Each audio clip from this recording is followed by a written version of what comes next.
नमस्कार, आपण पाहतात मराठी रोखोक न्यूज चॅनल। या चॅनलसाठी मी पत्रकार सुभाष जयदे।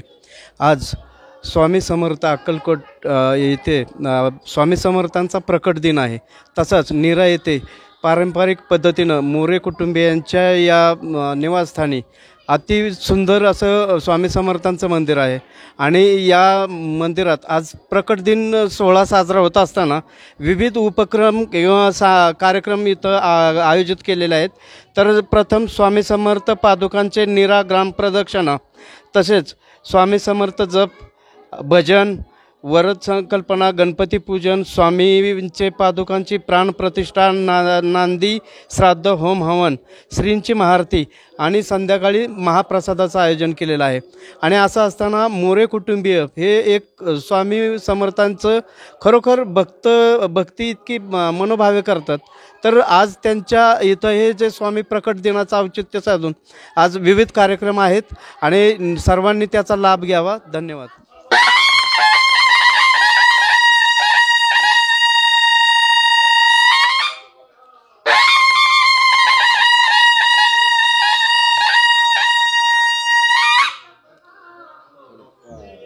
सालाबादप्रमाणे याही वर्षी श्री स्वामी समर्थ प्रगट दिन सोहळा अति आनंदात आणि उत्साहात साजरा होत आहे।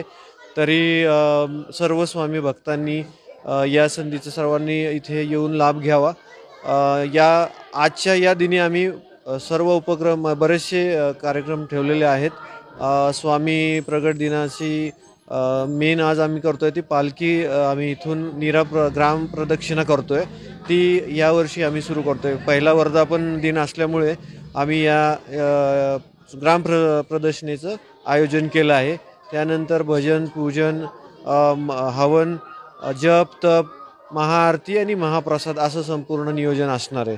तरी सर्व स्वामी भक्तांना आज स्वामी प्रगट दिनाच्या सर्वांना हार्दिक शुभेच्छा। मोरे यांच्या इथं आपल्या नीरा भागातील मोरे यांच्या इथं श्री स्वामी भक्तांची पहिल्यांदाच प्रगट दिन होत आहे। तरी सर्व भाविकांनी आणि ग्रामस्थांनी उपस्थित हजर राहावे ही माझी विनंती आहे।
श्रीकांत देव काका नंबर वार्ड क्रमांक 4 मधून श्री स्वामी समर्थ मंदिर यापासून मी बोलत आहे। आज स्वामी समर्थांचा प्रगट दिन आहे। प्रगट दिनानिमित्त आम्ही ज्या पादुका आणलेल्या आहेत त्या पादुकांचं ग्राम प्रदक्षिणा ही सर्वप्रथम करत आहोत। त्यानंतर प्रदक्षिणा झाल्यानंतर इथं होणारे जे छोटे छोटे कार्यक्रम जे आहेत, होम हवन, लघुरुद्र वगैरे, आणि त्याच्यानंतर भजन, पूजन त्यानंतर संध्याकाळी 6 वाजता महाजप आणि त्यानंतर महाआरतीचा कार्यक्रम आहे. महाआरती झाल्यानंतर महाप्रसादाचा कार्यक्रम आहे. तरी या भागातील हिरा शिवतक्रार व पंचक्रोशीतील सर्व स्वामी भक्तांनी या पालखीचा, या कार्यक्रमाचा सर्वांनी लाभ घ्यावा ही स्वामी समर्थांच्या मंदिराकडून सगळ्यांची इच्छा आहे. तरी आपण सर्वांनी भाग घ्यावा ही विनंती.